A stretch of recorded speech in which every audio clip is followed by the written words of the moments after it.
Hi everyone, my name is भूमिका चौहान। स्वागत है आप सभी का इंग्लिश क्लास में। आज की क्लास के अंदर बच्चों हम करने वाले हैं हमारा टॉपिक इंफॉर्मेशन ट्रांसफर। ये एक ऐसा टॉपिक है जो आप लोगों को एग्जाम में डायरेक्टली पूछा जाता है और बहुत ही इजी भी टॉपिक है। बच्चे इंफॉर्मेशन ट्रांसफर सुन के थोड़ा सा घबरा जाते हैं, उनको समझ नहीं आता कि क्या है क्या नहीं है। बहुत इजी चीज है, बहुत सिंपल सी चीज है। अगर आप थोड़ा सा ध्यान दोगे और थोड़ा सा दिमाग लगाओगे तो आप बहुत आसानी से इस टाइप के क्वेश्चंस को कर पाओगे। तो आइए स्टार्ट करते हैं आज की इस क्लास को। बहुत ज्यादा कोई लंबी क्लास भी नहीं होगी। क्वेश्चंस मैं वही करवाऊंगी जो आपके प्रीवियस ईयर पेपर्स में पूछे गए हैं। दो टाइप की इंफॉर्मेशन ट्रांसफर आप लोगों को एग्जाम में पूछा जाता है। क्या? दो टाइप का इंफॉर्मेशन ट्रांसफर आप लोगों को एग्जाम में पूछा जाता है। एक होता है वर्बल टू नॉन वर्बल, ठीक है, और एक होता है नॉन वर्बल टू वर्बल। दो टाइप के होते हैं, एक होता है वर्बल टू नॉन वर्बल और एक होता है non verbal to verbal.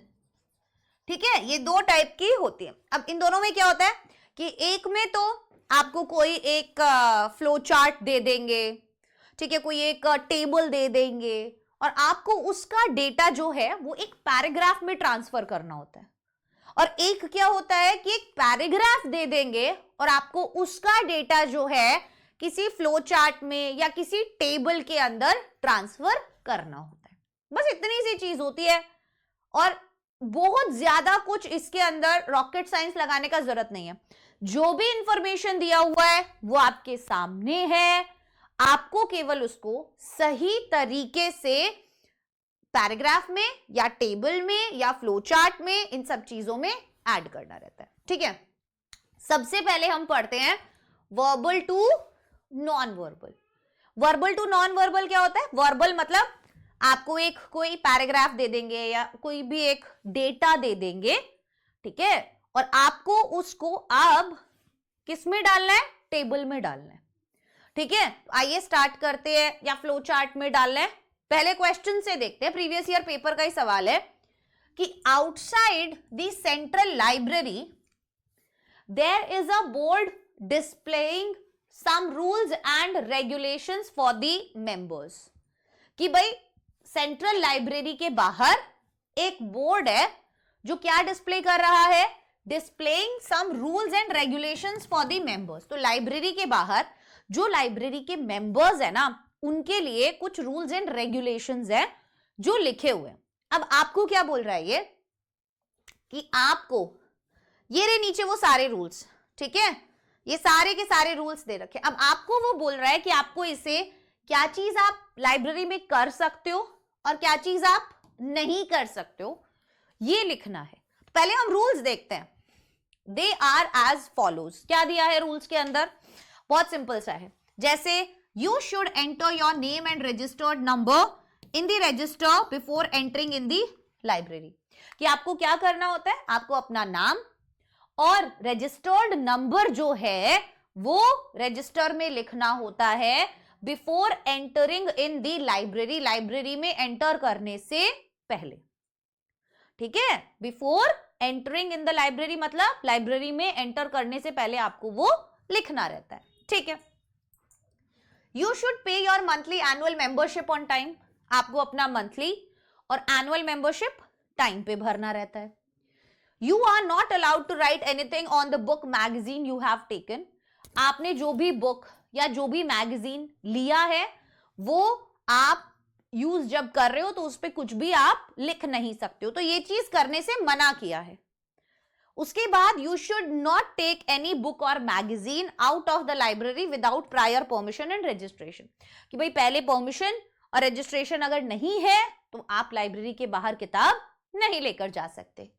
After that you should maintain pin drop silence in the library. आपको क्या करना रहता है? पिन ड्रॉप साइलेंस मेंटेन करना रहता है लाइब्रेरी के अंदर। ठीक है, तो ये कुछ चीजें वो बोल रहा है कि ये कर सकते हो, ये नहीं कर सकते हो। You are not allowed to eat, drink, chat और स्मोक इनसाइड द लाइब्रेरी। आप कुछ खा नहीं सकते, बात नहीं कर सकते, पी नहीं सकते, स्मोक नहीं कर सकते लाइब्रेरी के अंदर। You should return the books और magazines you have taken on time. जो भी बुक्स या जो भी मैगजीन्स आपने लिए हैं वो आपको टाइम से वापस करने होते हैं, ठीक है। You should not disturb other members and the librarian when you are in the library.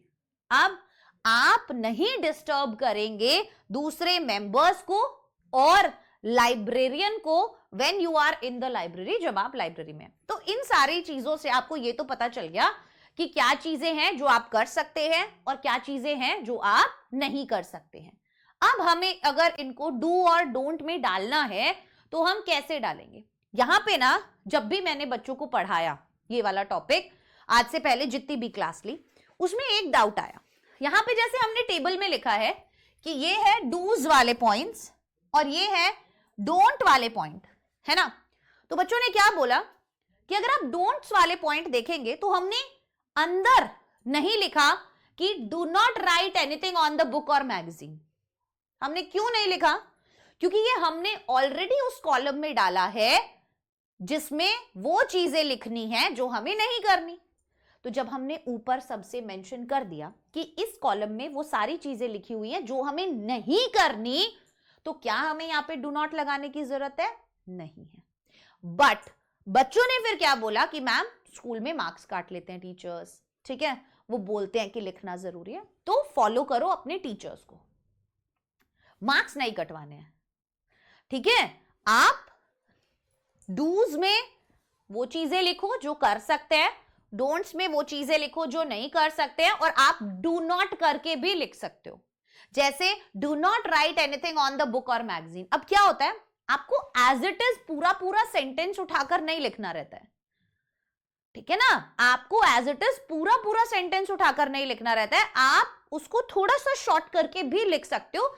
जो एक्स्ट्रा चीजें हैं वो निकाल के, जो मेन पॉइंट है वो बताना हो जब, तो उसको जितना शॉर्ट करके लिखोगे, एक्स्ट्रा नाउन प्रोनाउन वगैरह हटा के, जैसे यू शुड वगैरह सब हटा दिया हमने यहां से, है ना, यू शुड नॉट वगैरह सब हटा दिया हमने यहां से, है ना। वो एक्स्ट्रा इंफॉर्मेशन निकालना जरूरी है, क्योंकि जब टेबल में कोई इंफॉर्मेशन रहता है तो वो कंसाइज मैनर में रहता है, लाइक शॉर्ट में आपने करके डाल दिया, बंदे का समय बचेगा, उसे पता है ये चीजें करनी है, ये चीज नहीं करनी है, ठीक है।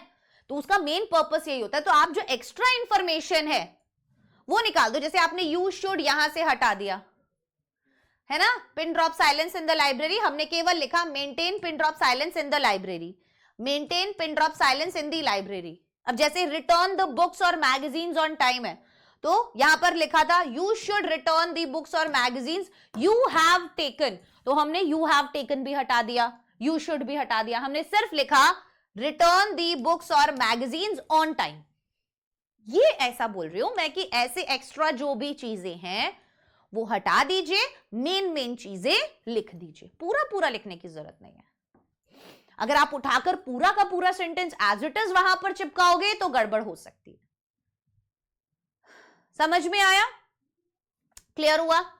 चलो, तो अब हम ऐसे ही लिखेंगे। अब ये आपके ऊपर है, अगर आप यहां पर डू नॉट लिखना चाहते हैं लिख दीजिए, नहीं लिखना चाहते तो भी गलत नहीं है, क्योंकि हम इसको डू नॉट वाले कॉलम में ही लिख रहे हैं इसलिए, ठीक है। तो enter your name and registered number in register before entering in the library, pay your monthly annual membership on time, maintain pin drop silence in the library, return the books और magazines on time.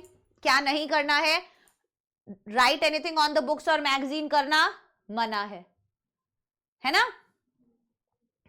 Take any book और magazine out of the library without prior permission और registration करना मना है। ईट drink chat और smoke inside the library मना है। Disturb other members and the librarian मना है, ठीक है।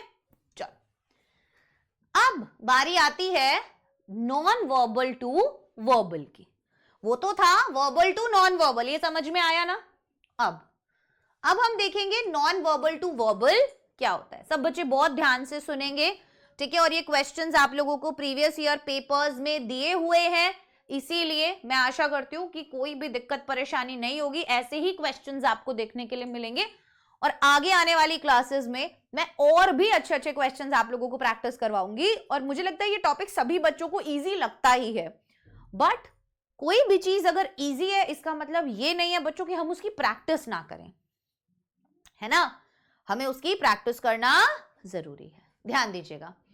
नॉन वर्बल टू वर्बल में right the paragraph of 100 words based on the information given in the following table and give a suitable title for it. तो इसने खुद ही बोला है कि तुमको टाइटल देना है, एक सूटेबल टाइटल तुमको देना है।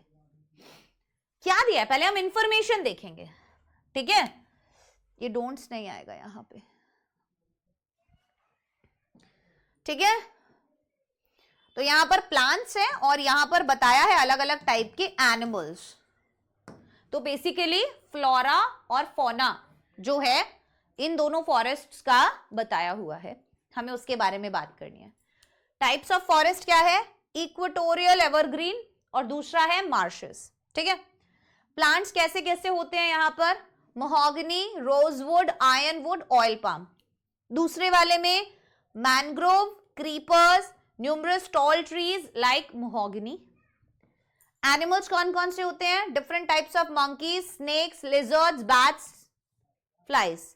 Different types of insects, snakes, crocodiles and other flies, ठीक है। सबसे पहले हम टाइटल देंगे, बहुत ज्यादा कोई क्रिएटिव टाइटल देने की जरूरत नहीं होती, इस बात को ध्यान रखो।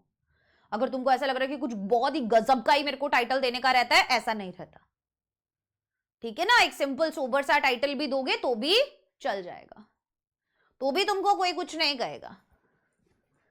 समझ में आ रहा है, एक minute. So flora and fauna of different types of forests, ये हमको यहां पर बताना है ना। As the name implies, equatorial evergreen forests are situated near the equator and are characterized by tall trees that remain green all year.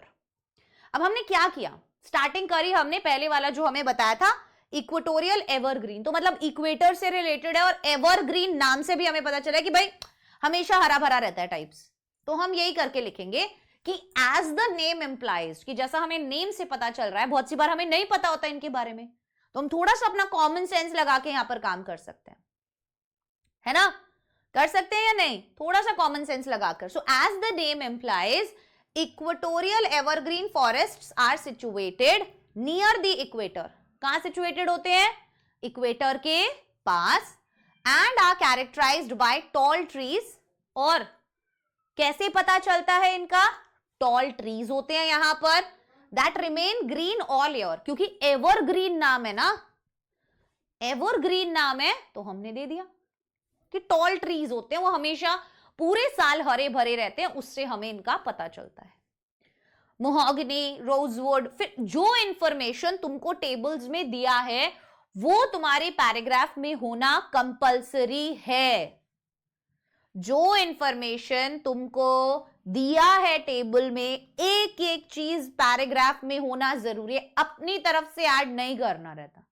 अपनी तरफ से थोड़ा बहुत लॉजिक ऐड कर दोगे, एक्स्ट्रा चीजें मत ऐड करना, ठीक है।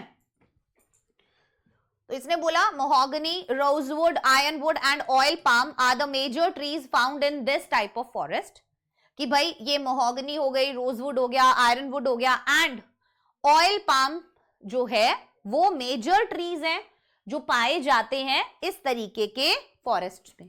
ध्यान देना बच्चों, बहुत ज्यादा मुश्किल सेंटेंस बनाने का कोशिश नहीं करना, जो इंफॉर्मेशन दिया है उसको सेंटेंसेस में बनाना है, बस दो चार वर्ड्स आगे पीछे लगा के। जब हम ये सोचते कि हमें बहुत कोई अच्छे वर्ड्स यूज करने हैं, बहुत फैंसी वर्ड्स यूज करने हैं, जितना आप चीजों को कॉम्प्लिकेट करने का कोशिश करोगे उतने मार्क्स लूज करोगे। जितना आप चीजों को सिंपल रखोगे, जितना आप चीजों को इजी रखोगे, उतने ज्यादा मार्क्स आपको मिलेंगे, क्योंकि मार्क्स वहां पर गलतियां होने के चांसेस कम हो जाते हैं, और जब आप गलती कम करोगे तो मार्क्स ऑटोमेटिकली कम कटेंगे। But when you try to complicate things, when you try to add fancy vocabulary, when you try to act smart, आपका हमेशा काम खराब होता है, ठीक है। अब देखो मैंने कुछ भी, तुमको ऐसा कोई लैंग्वेज है जो इसके अंदर तुमको समझ ही नहीं आ रहा कि मैम आपने कितना मुश्किल लिख दिया है, ये मेरे को समझ नहीं आ रहा, ऐसा नहीं ना, आसान ही दिख रहा है, आसान ही लिख रहे हैं। सो अब देखो आगे क्या लिखा। अब हम फ्लोरा और फौना के बारे में ही तो बता रहे थे, है ना, तो हमने टाइटल दे दिया था। फ्लोरा और फौना क्या होते हैं, जो प्लांट्स और एनिमल्स पाए जाते हैं वहां पे। Different types of monkeys, snakes, lizards, bats and cystis flies are among the many animals that call these woodlands home. अब हमने ये बताने की जगह, ये लिखने की जगह कि ये लोग यहाँ रहते हैं, हमने थोड़ा स्टाइलिश तरीके से भी लिख दिया कि ये लोग इस तरीके के जंगलों को अपना घर कहते हैं। बात तो वही है, क्या यहाँ पाए जाते हैं, आप ये भी लिख सकते थे, है ना, right? Are among the many animals that are found in these types of forest. समझे? वुडलैंड क्या होता है, फॉरेस्ट को बोलते हैं। वुड्स किसको बोलते हैं, फॉरेस्ट को। अब a variety of plants including mangrove trees, creepers and tall trees like mahogany can be found in another type. अब दूसरे marshes की बात करेंगे। A forest called marshes which are wetlands. The majority of animals that live in marshes are, majority of animals जो यहां पर पाए जाते हैं वो कौन से हैं, ये वाले हैं, along with snakes, crocodiles, flies and other species of flies. Evergreen equatorial forests and marshes are both vital ecosystem. ये तुमने अपनी तरफ से बस एक लाइन वहां पर डाल दी, है ना, अपनी तरफ से ये एक लाइन ऐड कर दी, बाकी सब बढ़िया। क्लियर हो गया, आया समझ में यहां तक, कोई दिक्कत परेशानी अभी तो नहीं होगी, है ना। चलो अगला सवाल देखते हैं, मजेदार सवाल है, ध्यान से देखना। वर्बल टू नॉन वर्बल का सवाल है। Read the following given information and complete the table given below. भाई इंफॉर्मेशन पढ़ो और जो टेबल नीचे दिया हुआ है उसको कंप्लीट करो। Turtles and tortoise are closely related, कि भाई टर्टल्स और टॉर्टोइज, ये दो, आपने सुना होगा कि एक टर्टल होता है एक टॉर्टोइज होता है, बहुत क्लोजली रिलेटेड है। They are both reptiles from the same family. देखो एक चीज देखो, वर्बल टू नॉन वर्बल और नॉन वर्बल टू वर्बल में क्या हो रहा है कि एक में बड़ा इंफॉर्मेशन छोटा करके लिखना है, एक में छोटा इंफॉर्मेशन बड़ा करके लिखना है, that is the only difference. अब आप बोलोगे मैम 100 वर्ड्स में कितना लिखना होता है, बेटा 10 से 12 लाइन होनी चाहिए, इससे ज्यादा नहीं। अगर हम देखें कि एक लाइन में हमारे लगभग 10 वर्ड्स आ जाते हैं तो वो 10 लाइंस काफी है 100 वर्ड्स के लिए, तो हम 12 लाइंस लगा के चलते हैं कि 12 लाइंस में तो आपको लिखना ही लिखना है जब आपको इसे वर्बल में करना होता है, ठीक है। चलिए, turtles and tortoises are closely related, ये क्या होते हैं, क्लोजली रिलेटेड होते हैं। They are both reptiles from the same family, और ये दोनों ही क्या है, रेप्टाइल्स हैं। कहां से, सेम फैमिली से। क्या फैमिली है, Testudines and Chelonian. The main difference between the two is that turtle is name given to water dwellers. अब देखो मेन डिफरेंस क्या बताया कि टर्टल नाम दिया गया है वाटर ड्वेलर्स को, and tortoise is the name given to land dwellers. Dwellers मतलब रहने वाले, तो जो जमीन पर रहने वाले हैं उनको टॉर्टोइज बोला गया, और जो पानी में रहने वाले हैं उनको टर्टल बोला गया। इसी बात पे थोड़ा सा पानी पी लेते हैं।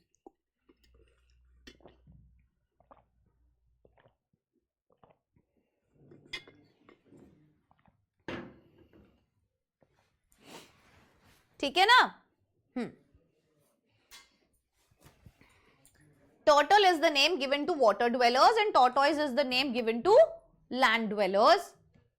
They are easily identified by the presence of a shell from which their head and limbs protrude. Protrude का मतलब क्या है, निकलते हैं जहां से, तो shell होता है, तो हम उनको आइडेंटिफाई कर सकते, पहचानेंगे कैसे कि ये टर्टल है या टॉर्टोइज है, उनके शेल से, ठीक है।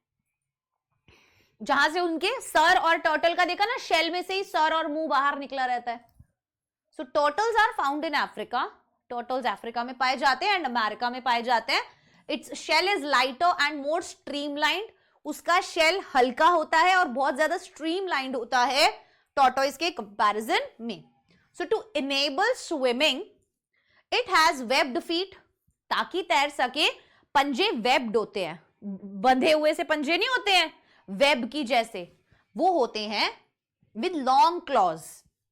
Turtles are omnivorous, eating both vegetation and meat, दोनों चीज खाते हैं। Their lifespan is shorter than that of the tortoise with an average of 20 to 40 years and a maximum of 86 years. ठीक है? Tortoises are found mainly in Asia and Africa, but also in America. It has a rounder, bumpier, heavier shell than a turtle. तो देखो क्या क्या दिखाया हुआ है। पहले हम ये देख लेते हैं कि ये कैसे, इनकी फैमिली कौन सी है, किस फैमिली से बिलोंग करते हैं। तो हम एक बनाएंगे टर्टल का, एक बनाएंगे टॉर्टोइज का।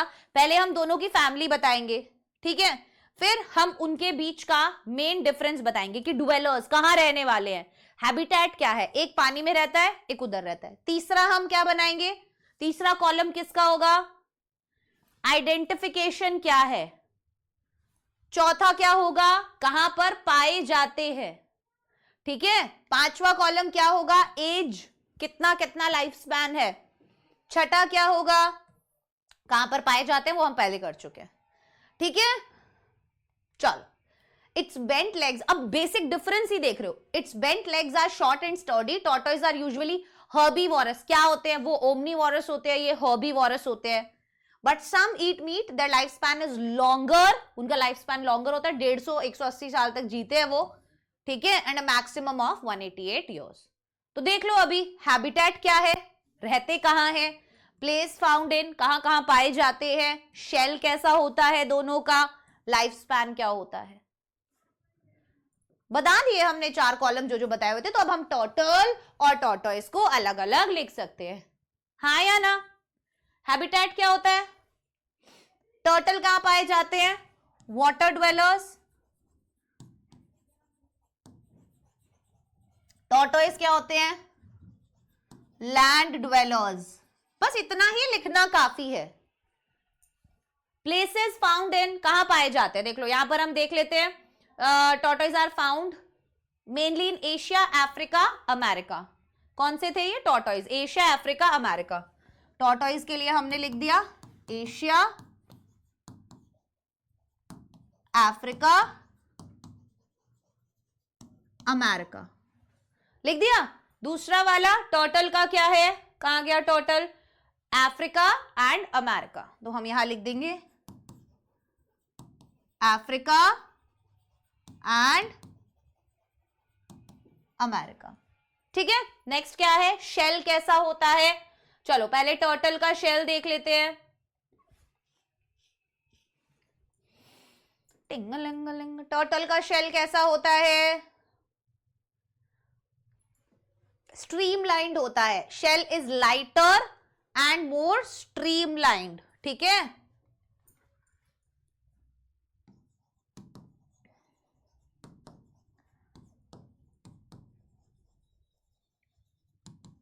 ठीक है, टॉर्टोइज का क्या होता है, बम्पियर, और ये सब लिखा हुआ था जो यहां पर, इट राउंडर, बम्पियर, हेवियर।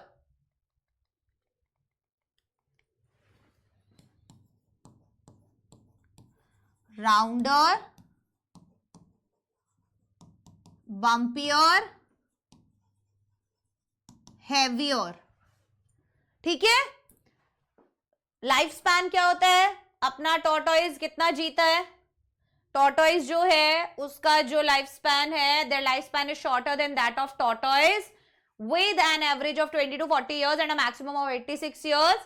और यहां पर टॉर्टोइज आर यूजुअली हर्बीवोरस, तो टॉर्टोइज जीता है लगभग 80 to 150 और वो जीता है 20 to 40, ठीक है। तो ये चीजें आप लिख दीजिएगा। ये टेबल आपको दिया जाएगा, इसके अंदर इंफॉर्मेशन आपको केवल ट्रांसफर करना रहेगा। टेबल वो लोग देंगे, इंफॉर्मेशन तुमको अब डालना है। तो बहुत इजी है, कुछ भी नहीं है, 5 नंबर ऐसे के ऐसे तुमको मिल जाते हैं। इतने इजी 5 नंबर है, तुम सोचो। तो इनमें ना गलतियां नहीं होनी चाहिए बस, ठीक है। चलो अब बारी आती है नॉन वर्बल टू वर्बल में ही। इस तरीके का चार्ट आपको दे दिया, अब इसका डेटा आपको ट्रांसफर करना है। अब देखो चार्ट देखना, कितने पॉइंट्स दिए हुए हैं चार्ट में, 1 2 3 4 5 6 7 7 पॉइंट्स है। हमें इन 7 पॉइंट्स को यूज करना है, हर एक पॉइंट से एक लाइन बनानी है ना, हर एक पॉइंट को मेंशन करना है। तो हमारे पास 7 पॉइंट्स है। क्या हम इससे 10 to 12 लाइंस नहीं बना सकते? इजीली बना सकते हैं, इजीली बना सकते हैं, बन जाएंगी, चिंता मत करना। सूटेबल टाइटल क्या होगा? Problems faced by teenagers. पहला प्रॉब्लम है स्ट्रेस और डिप्रेशन। जब भी आपको ऐसा कुछ दिया जाता है और टाइटल बोला जाता है, तो जब भी आप अपना पैराग्राफ लिखना शुरू कर रहे हो ना, तो उसमें पता है क्या करना, जिस भी टॉपिक पर वो चीज है उसके बारे में थोड़ा सा इंट्रोडक्शन जरूर डाल देना। जैसे टीनेज क्या होती है, टीनेज क्या एज होती है ना, इससे बीच की एज टीनेज होती है, और इस टाइम पर बहुत सारे फिजिकल इमोशनल चेंजेस लाइफ में होते हैं, ऐसा ही बोलेंगे हम, है ना। और फिर हम देखेंगे कि भाई स्ट्रेस और डिप्रेशन भी होता है इस एज में बच्चों को, क्योंकि प्रेशर होता है, पढ़ाई का भी होता है, फिजिकली भी बहुत चेंजेस आ रहे होते हैं, इमोशनली भी बहुत चेंजेस आ रहे होते हैं, हार्मोनल भी चेंजेस आ रहे होते हैं, जिसकी वजह से बच्चा स्ट्रेस में आ जाता है, डिप्रेशन में आ जाता है अपनी इमेज को लेके। बुलिंग और चाइल्ड अब्यूज, स्कूल में भी बुली होता है, उसकी वजह से भी स्ट्रेस और डिप्रेशन हो जाता है। ईटिंग डिसऑर्डर, आजकल का खान पान ऐसा हो गया है कि उल्टी सीधी चीजें बाहर का खाते हैं, जिसकी वजह से भी बहुत सारी चीजें मेंटली चेंज होती हैं। स्मोकिंग एंड ड्रिंकिंग, आजकल हीरो बनने के लिए, है ना, सोशल मीडिया पर देख देख के बच्चे जो हैं इसको बहुत अच्छी चीज समझते हैं, और पीयर प्रेशर में आकर, अपने दोस्तों के प्रेशर में आकर स्मोकिंग या ड्रिंकिंग जैसी चीजें कूल बनने के लिए ट्राई करते हैं। Body image and self esteem, peer pressure and competition, सब के पॉइंट्स के एक एक लाइन में लिख दो। आओ कैसे लिखेंगे, देखो टॉपिक हमने क्या दिया, कॉमन टीनेज प्रॉब्लम्स। बहुत ज्यादा तुमको ऐसा लग रहा है कि मैं बहुत कैची टाइटल दूंगा तो मैं बहुत देर तक सोचता हूँ, टाइम वेस्ट करना तो सबसे घटिया चीज है एग्जाम में, है ना। टाइम वेस्ट करना तो मुझे लगता है सबसे बड़ी बेवकूफी है एग्जाम्स में, वो हमें करना ही नहीं है। हमको बोला जाता है कि यार बहुत ही कुछ इंटरेस्टिंग सा तुम एक टाइटल दो, ठीक है हम देंगे, है ना, हम सिंपल सोबर टाइटल देंगे जो हमारी बात कन्वे कर रहा होगा, वो टाइटल हम देंगे। हम अपना टाइम वेस्ट नहीं करेंगे बहुत कुछ कैची बनाने के लिए। कॉमन टीनेज प्रॉब्लम्स, देखिए, the transitional stage between childhood and youth is known as teenagers.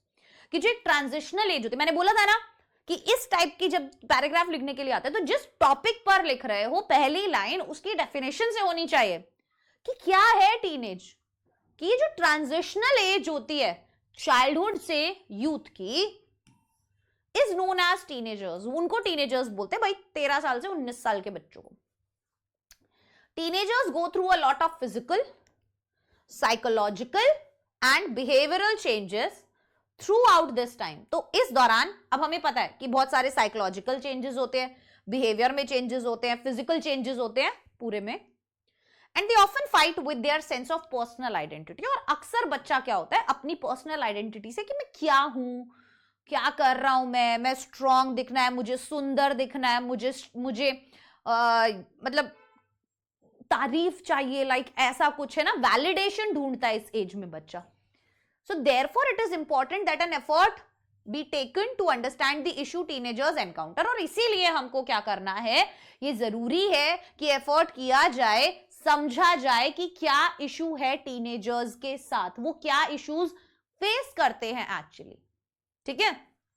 तो देखो, first of all, if a teenager feels overwhelmed, सबसे पहली बात, अगर कोई भी एक टीनेजर जो है वो ओवरवेल्म्ड फील करता है, ओवरवेल्म्ड फील करने का मतलब क्या होता है, by the changes in their life, कि उसकी जिंदगी में जो चेंजेस आ रहे हैं, है ना, उससे वो ओवरवेल्म फील करता है। ओवरवेल्म मतलब उसको समझ नहीं आ रहा होता है, बहुत सारी चीजें एक साथ होती है, तो वो 100 तरीके के इमोशंस फील कर रहा होता है। Changes in life, so teenage can lead to stress and despair. पहला पॉइंट लिख दिया हमने, stress and despair. Second point आ गया हमारा, bullying and child abuse both are at an all time high during teenage. दोनों मेंशन कर दिए, बुलिंग भी और चाइल्ड अब्यूज भी। तीसरा, as teens turn towards serious diets to get a certain look। अब टीनेजर्स क्या करते हैं, कुछ कुछ अलग अलग डाइटिंग करेंगे, ये करेंगे वो करेंगे, to look a certain way, है ना।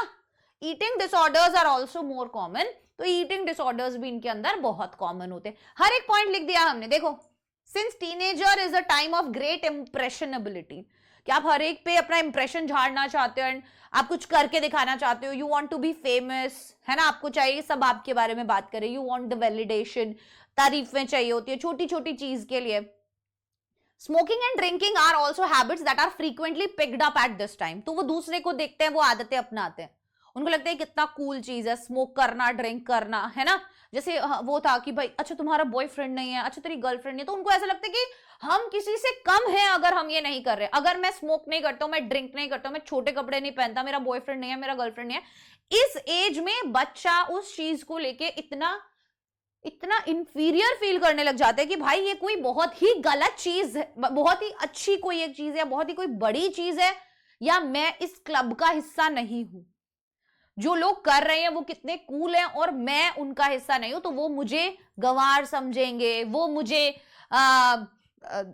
छोटा समझेंगे, ये सब थॉट्स आते हैं बच्चों के दिमाग में, है ना। तो वो चीज वो यहां पर बता रहे हैं। सो teenagers who are unhappy with their appearance may also experience negative effects on their body image and self-esteem.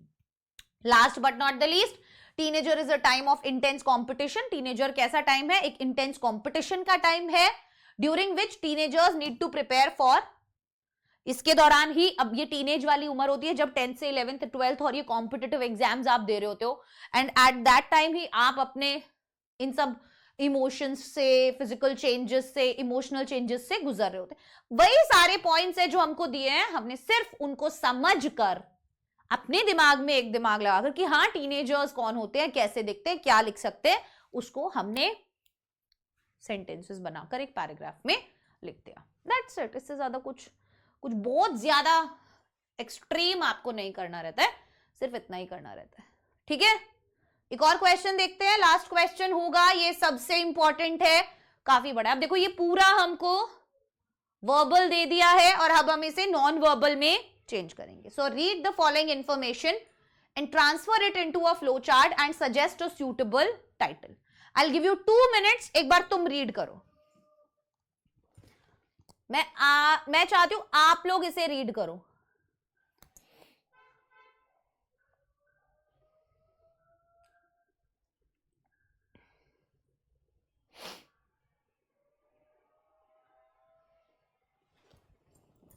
Giving you 2 minutes, read आप कीजिए इसको जल्दी से।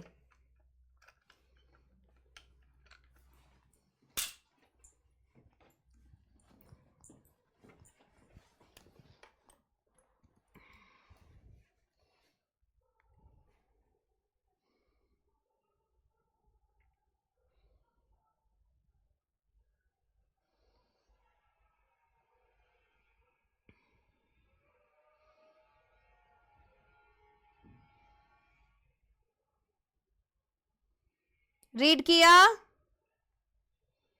मैं पढ़ती हूं तो तुम लोग सुनते नहीं हो ना, इसीलिए अब मैं चाहती हूं तुम लोग खुद से भी पढ़ो, क्या समझा वो बताना फिर, ठीक है।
चलिए, पढ़ा यहां तक। तो यहां पर किसके बारे में बात हो रहा है कि भाई एक जूसी लेमन बनाना है तो उसके लिए आपको क्या करना होता है, ठीक है। तो select juicy lemons to prepare 1 liter of lemon squash, extract the juice, then take 1 liter of water, 2 kg of sugar and half tablespoon of citric acid and boil the mixture till the sugar is completely dissolved. Later add yellow food color and 1 tablespoon essence, extracted juice of lemon, dissolve the potassium metabisulfite in a little juice and mix it into the prepared squash. Pour the prepared squash into sterilized bottles and allow it to cool. Seal it or close the bottles tightly. Store the bottles in a cool place away from the sunlight. हर एक step को तुमको इसके अंदर add करना है। जो हर एक step है ना, तुमको उस हर एक स्टेप को इसके अंदर ऐड करना है। जैसे सबसे पहला उसने बोला सेलेक्ट जूसी लेमन्स, तुमने डाल दिया। उसके बाद अगला क्या बताया, add 2 kg of sugar to 1 liter of water. इससे पहले वाला स्टेप क्या था, 2 kg ऑफ शुगर, देखो ये क्या दिखा है, 2 kg of sugar and 1 liter of water. तो इससे पहले था select juicy lemons, 1 liter of lemon squash, extract the juice, यही डाल दो, एक्सट्रैक्ट दी जूस। आपने जूसी लेमन सेलेक्ट किए और जूस को एक्सट्रैक्ट किया।